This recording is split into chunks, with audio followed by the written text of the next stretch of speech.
আওয়ামী লীগ কার্যালয়ের গু মলমূত্র জুলাই যোদ্ধারা পরিষ্কার করবে, এই বিষয়টাকে কেমন করে দেখছেন? আমরা এর আগে খবর দেখলাম যে আওয়ামী লীগের কার্যালয় পাবলিক টয়লেটে রূপান্তরিত হয়েছে, সেখানে মানুষ গিয়ে হাগু করছে, মুতু করছে, ভবক্ষীরেরা গিয়ে আপনার হলো আঠা টানছে, এইরকম দেখলাম। কিন্তু এখন আবার দেখছি যে এইটা পরিষ্কার করছে। কারা পরিষ্কার করছে? জুলাই যোদ্ধারা। তার মানে কি হলো?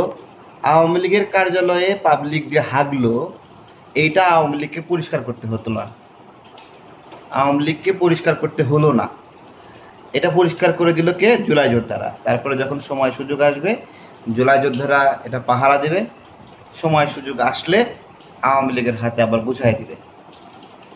এই দেখার বাকি ছিল বলেন? আরে ভাই, দরকার ছিল এনসিপির এই আওয়ামী লীগের কার্যালয় দখল করা? রাজনীতি করবে, 2-4 পয়সা খরচ করতে হবে না, শুধু ধান্দাবাজি, ফাও, এর কাছ থেকে নেওয়া, ওর কাছ থেকে নেওয়া, এর কাছ থেকে নেওয়া। রাজনীতি এইভাবে হয়?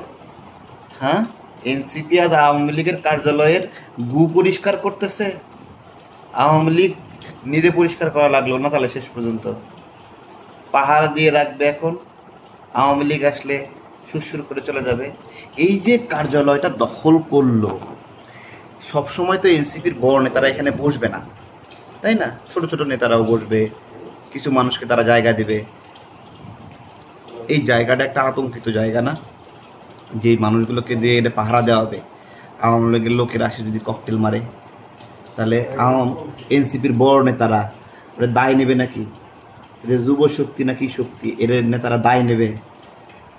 এটা যে একটা অনিরাপদ জায়গা, কিছু মানুষকে দিয়ে দিল, ওটা তো যখন ঝড় আসে, ঝড়ের মধ্যে যায় দখল করাই যায়, কিন্তু সর্বাক্ষণিক অনিরাপদ একটা জায়গা। অন্যের জায়গা দখল করার কোনো দরকার আছে ভাই? রাজনীতিকে এইভাবেই বাটপাড়ি দিয়ে চলবে বলেন? তাই বলে জুলাই যোদ্ধারা আওয়ামী লীগের কার্যালয়ের গু পরিষ্কার করবে? আরে ভাই, আওয়ামী লীগকে দিয়ে পরিষ্কার করে নিতাম, তার তো সুযোগ দিলেন না।